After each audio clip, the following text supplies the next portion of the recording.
Hello, good morning mga ka-listeners. Kumusta kamong tanan? O ako lang papason akong istorya ron kay aron makadaog pa ning 250 MB reward sa TNT no.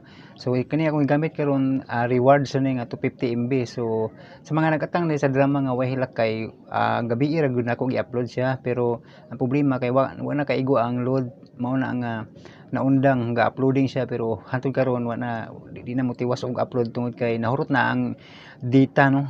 So mao na akong pahibalo ninyo kay daghan pa kay nag-comment no nga asa nang sumpay wa na ba ko ni sumpay ang part 3. So napay sumpay pero karon ako lagi pahibalo ninyo kining gigamit na ko ning 250 MB rewards ako lang ipaspas para lang makaigo pa ni nag-upload karon no. So daghang salamat sa inyo pagsunod no pero abang-abang lang sunod ninyo kay sa man nahurot mag-load. So thank you so much mo to kay di na ko tas unang istorya kay basig di na po ni maigo pahibalo lang gamay no. Thank you so much for watching ug God bless sa tanan mga ka-listeners.